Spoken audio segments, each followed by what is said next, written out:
Now we're going to use After Effects to combine some of the things that we've been talking about up until this point. We'll be using animation techniques, masks, and blending modes. I've already created a composition and I've imported several still images. I'm going to grab the still images and bring them into my composition.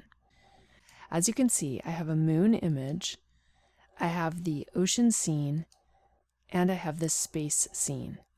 The space scene is quite a bit larger than my composition. So if I zoom out, you can see how it's quite a bit bigger than the composition size. What we'll do to start off with is we're going to go ahead and we're going to use a mask so that we can just have the moon showing. I'll click Q to get to my shapes, and I'm going to select my elliptical shape. I'll make sure the moon layer is selected, and I'm going to Shift, click, hold, and drag to create a mask. While my Shift key is still down, if I add the spacebar key, I can reposition the mask as I'm still drawing it out. This is really useful because you can be adjusting the mask prior to finalizing where it's going to actually be. Once you're happy with the results, release the mouse first, and then you can release the modifier keys. If we click inverted, you'll see that the black is the part that we got rid of. So now we have the moon on its own layer, and it has an alpha effect so that we can see through to the underlying layers.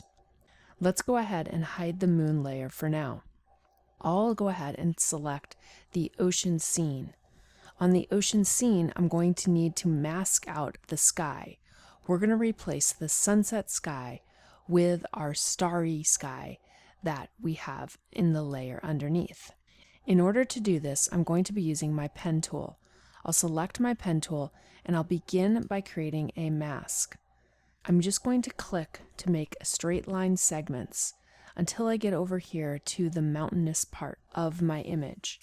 I probably am going to need to zoom in, so I'm going to use Command or Control plus so that I can lay down additional points.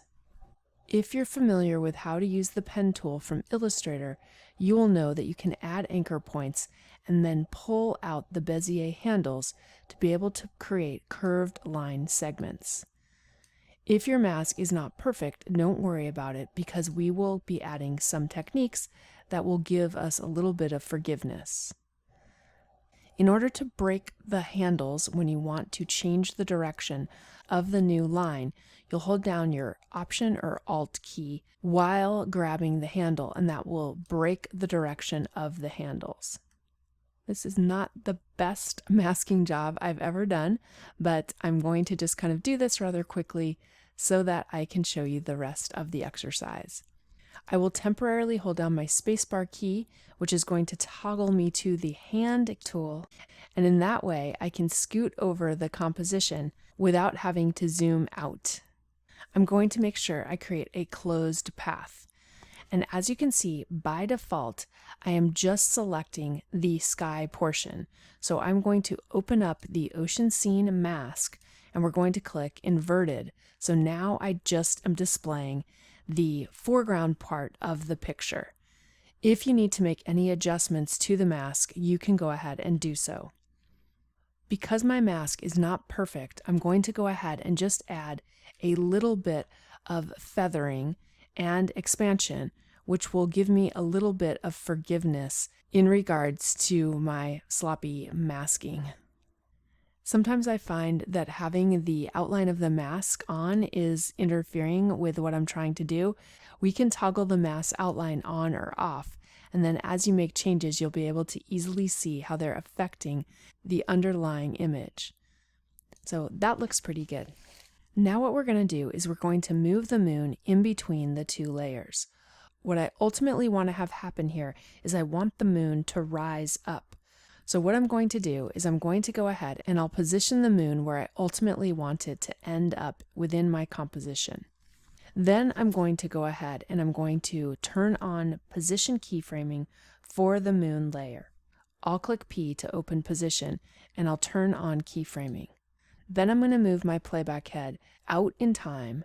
Let's place it at about 3 seconds. I'm going to click the little diamond to set a copy of the keyframe, and then I'll hit J to move back to the first keyframe. Now I'm going to grab the moon and just click, hold, and drag down so that the moon is behind the sky. If we play the animation now, you'll see that the moon is going to rise. I want this animation to appear a little smoother, so I'm going to select my keyframes. I'll right-click and choose Keyframe Assistant, Easy Ease In. Then I'm going to open up my graph editor, and currently I'm using the speed graph. If you are not showing the speed graph, you can change it using this switch right here. Now I'm simply going to select the Bezier handles on either of the points and just drag them towards the center. This will give me a steeper graph, which is going to make the moon kind of pop up a little bit. So if we rewind and play our animation, you're going to see that the moon rises a little bit faster and then slows into its final position. I like the way that looks a little bit better. Now let's go ahead and let's animate the stars. We're going to make the stars move. I'm going to click on the space layer, and we're going to animate the properties of both position and rotation. So I'm going to click P, and then I'm going to click Shift R to open up both position and rotation. I'll click the Home key to move my playback head to the beginning of my composition, and I'm going to simply zoom out a little bit within my composition so that I can clearly see everything. I need to zoom out a little bit more because I want to see the bounding box of the stars. There they are. What I'm going to do is I'm going to turn on keyframing for both position and rotation. We will start off by rotating our stars. So I'm going to rotate about 94 degrees. We'll move our playback head to the end, and I'm going to do that by clicking End on my keypad, and then I'm going to move the stars back slightly. I don't want the stars to be moving too much, so I think maybe just 30 degrees. I'm moving from about 94 to 64, seems pretty good. And in addition to that, I'm going to also slightly move my stars. So we already turned on keyframing for position. I'll move my playback head to the final keyframe, and I'm just going to move the stars down and over to the right a little bit. So if we play our animation now, you can see how the stars are just subtly moving. I'll go ahead and I'll say fit to 100%. Now what I'm going to do is I'm going to make a solid so that we can alter the color of our sea and mountain portion of the scene. If this was really night, this sea scene looks a little too green and a little too blue. I want to make it look a little darker and a little moodier. I'll go ahead and I'll create a new solid layer. I'm going to use my eyedropper tool and pick a dark purple from the star image, and I'll click OK. And as you can see, it's going to fill this area with the purple. Now what we want to do is we want this to sit on top of our ocean scene. So I'm going to drag this up so that it obscures the ocean scene. Then what we're going to want to do is we're going to want to create a mask. The mask that we've created on the ocean scene is the same mask that we're going to need. I'll select this mask path. We'll copy it. We'll go to the dark blue or purple solid, and I'm going to paste. As you can see, we've pasted in the exact same mask. Now what I'm going to do is I'm going to twirl open the dark blue solid, and we're going to experiment around with some of our blending modes. We could go ahead and use our opacity setting and lower the opacity, but that's not quite what we want. So let's leave the opacity at 100%, and we're going to change our blending modes. Our blending modes are located under the mode section. You can see currently this is at normal, but we have a bunch of different sorts of blending modes. Blending modes are going to alter how the solid or the upper layer is going to mix with the contents of the lower layer. There are quite a few blending modes that you can try. We will start with darken. As you can see, this gives us a little bit of a view of what's going on. Instead of having to go back to the pull-down menu and change this every time, I'm going to use the keyboard shortcut of Shift+. When I click Shift+, it will cycle through all of the various blending modes so that I can visually see how they're affecting my scene. I'm going to continue to go through the blending modes until I find one that I feel does a good job of creating the mood that I want. I kind of like that soft light that we just saw, but I'll go through the rest of them. And I'm just hitting Shift plus. This one isn't too bad either. This is hue, but I think I like soft light a little bit better. Okay, let's go with soft light. So I'm just going to Shift plus till I get to soft light again, and you can also use Shift minus to go in the opposite direction. Now what we're going to do is we're going to go ahead and we're going to create a copy of the space layer because I want a little bit of the starry space scene to be reflected in the water portion. I'll select the space layer and use Command or Control D to make a copy. I'm going to drag this on top of all of the other elements, and because I made a copy with the animation, this new layer also has the animation applied to it. What we're going to do is we're going to experiment with the blending modes again. So again, I'm going to use Shift plus to cycle through the various blending modes until I find one that I feel does an adequate job for what I'm trying to accomplish. I kind of like the color dodge. That's doing a good job.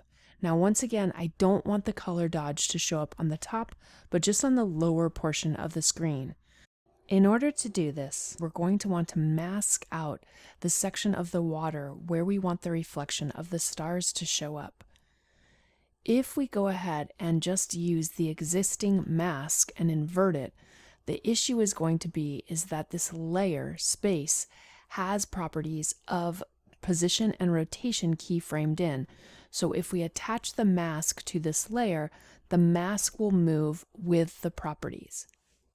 Instead of doing that, I'm going to show you the technique using the track matte. So what we'll go ahead and do is we'll go ahead and create a mask on its own layer that appears above this particular layer. I'm going to go ahead and make sure that nothing is selected. I'll use my pen tool and I'll just make a rough cutout of where the water is. This doesn't have to be particularly accurate because we're going to end up lowering the opacity of this layer quite a bit. So I don't have to worry about being too precise. I am going to go ahead and open the shape layer's opacity, and we'll just turn the opacity down though so we can see a little bit better. And I think I'll zoom in just a little bit more, and I'm using Command or Control plus to do that just so I can see. And again, I'm just making a rough shape. For this mask that we're going to be using, I just want to isolate the areas that have water that would contain the reflections. I'll zoom out and scoot over, and now I can just go ahead and close this path. That looks pretty good. Now what we'll do is we'll go ahead and turn the opacity back up, and let's go ahead and just name this layer Shape Mask. Under the track matte, I'm going to select Shape Mask, and as you can see, now this copy of the space is only going to show in the mask area that we went ahead and identified before. So if we go ahead and make this fit and click away to deselect everything, you'll notice that the stars are just showing up here. What I'm going to do next is I'm going to come to the space layer, I'm going to tap T for opacity, and we're just going to reduce the opacity down because this doesn't need to be quite as bright as it was. So let's go ahead and rewind our animation and play it now. As you can see, the space is still moving and keeping a consistent look with what we previously had established when we created this animation. The final thing that we can do is we can provide a small reflection of the moon that appears in the water as well. So I'm going to go ahead and get to the area right around where the moon is going to pop up. Let's go ahead and let's actually just close all of our layers. So I'm just going to select them all and click U to close them. We'll select the moon layer, and I'm just going to duplicate this by using Command or Control D. We'll drag this up above the ocean scene, and I'm going to name this layer Moon Reflection. Now what I'm going to do is I don't want to have the same sort of animation happening. So I'm going to tap U to open up the keyframes that we currently have. And currently this moon has the same position keyframes, but we actually don't want this to play in the same way. So I'll hide this layer, and it looks like my moon is starting to pop up right here. Let's go ahead and let's turn off keyframing on the moon reflection layer. I'll make this layer active, and we're going to go ahead and first of all rotate this moon around by 180 degrees. So I'll click Shift R, and we'll just go ahead and plug that in. So the moon is inverted, and I'm going to also scale the moon. So I'm going to hit Shift S, and we'll just scale this down a little bit, maybe like 80% or so. And then I'm going to, with my selection tool, move the moon down, and we'll turn on keyframing for position. Then I'll move my playback head till the moon gets to its top resting point, and that looks like it's right about here. I'm going to select the moon reflection, and we'll just adjust the Y position so that we can bring the moon into frame. Let's also reduce the opacity down quite a bit. So I'm going to hit Shift T to open up opacity, and we'll just bring the opacity way down to maybe 40%. And let's go ahead and just click away, and maybe just even bring the opacity down a little bit more. This is 26%. That looks pretty good, and I realize that my moon probably needs to be scooted over to the right a little bit now that I have nothing selected. So I'm just going to move this over. And if we go ahead and play this section of animation, you will see that there's the moon. Now we need to adjust the timing. So I'm going to select these two keyframes. We'll right click and add our easy ease. Then I'm going to open up my speed graph. And once again, we're just going to grab the handles and drag them in so that this has a little bit more of a significant pop as it comes on to the stage. And now that I see that, it looks like we might need to adjust our keyframes a little bit. So we'll just kind of move these in.